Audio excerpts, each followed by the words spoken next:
हरे कृष्णा, राधे राधे। दोस्तों, आज मैं आपको कार्तिक महत्तम का चौथा अध्याय सुनाने जा रही हूँ। बोलो बांके बिहारी लाल की जय। नारद जी बोले, ऐसा कहकर भगवान विष्णु ने मछली का रूप धारण किया।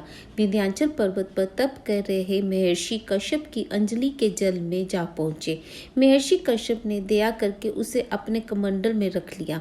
जब उसने बड़ा रूप धारण किया तो उन्होंने उस कुएं में डाल दिया। जब कुएं में भी ना समा सकी तो उन्होंने उसे तालाब में फेंक दिया, और जब वह तालाब में ना सकी तो उन्होंने उसे समुद्र में डाल दिया। वह वहां पर भी बढ़ने लगी। फिर उस मत्स्य रूपी नारायण ने उस शंखसूर को मार डाला।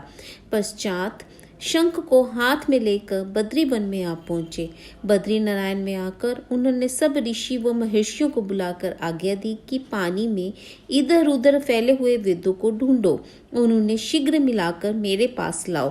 तब तक मैं देवताओं के साथ श्री प्रयागराज में ठहरा हूँ। इसके बाद सब ऋषि महर्षियों ने इन सब बीज वेद मंत्रों को ढूंढ निकाला। उन वेदों में से जो जो भाग जिस जिस ऋषि को मिला वह उसी का हो गया। उस भाग में उसी दिन से वह ही ऋषि कहलाए। जब वेदों को लेकर ऋषि महर्षि प्रयागराज में आए और उन्होंने वह सब भगवान विष्णु और ब्रह्मा जी को समर्पित कर दिए। ब्रह्मा जी वेदों को पाकर बड़े प्रसन्न हुए। उन्होंने देवताओं और ऋषियों के साथ अश्वमेघ यज्ञ किया। यज्ञ के अंत में देवता, गंधर्व, यक्ष, नाग भगवान विष्णु को दंडवत करके प्रार्थना करने लगे। देवताओं ने कहा, हे देव, हे जगन्नाथ, हे प्रभु, हमारी प्रार्थना सुनिए। हम लोगों के हर्ष का समय है, इसलिए आप हमें वरदान दीजिए। नष्ट हुए वेद पुण्य श्री ब्रह्मा जी को प्राप्त हो गए हैं। हे लक्ष्मीपते, आपकी अनुकंपा से हम देवताओं को यश का भाग भी मिला है। ये स्थान आपके प्रसाद से आज पृथ्वी भर में सर्व प्रधान पुण्य को बढ़ाने वाला है, मुक्ति तथा भक्ति को प्रदान करने वाला हो, ब्रह्म हत्या आदि पापों का नाश करने वाला, परम पवित्र और अक्षय फल देने वाला हो। ये वरदान हमें दीजिए। भगवान विष्णु ने कहा, जो कुछ आप लोगों ने कहा है वे मेरा भी ध्येय है। जैसा आप लोगों ने कहा कि ये स्थान आज से ब्रह्म क्षेत्र के नाम से पुकारा जाएगा। इस स्थान पर गंगा जी व सूर्य पुत्री यमुना जी का संगम होगा। मैं श्री ब्रह्मा जी सहित यहाँ पर निवास करूँगा। यहाँ पर किया हुआ जप, तप तथा दान महान फलदायक होगा। पहले जन्म में किए हुए पाप, ब्रह्म हत्या आदि भी इस तीर्थ राज में स्नान करने से नष्ट हो जाएंगे।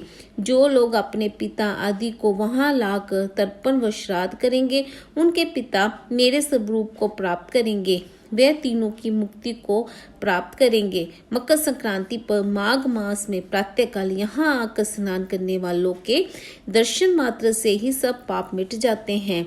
ठीक उसी तरह जिस तरह सूर्य के तेज से अंधकार का नाश हो जाता है।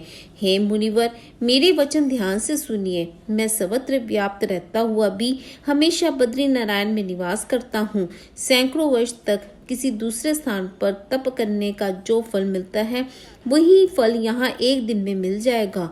जो मनुष्य मेरे उस स्थान बद्री का आश्रम का दर्शन करेंगे वे जीवन मुक्त हो जाएंगे और उनके समस्त पाप नष्ट हो जाएंगे।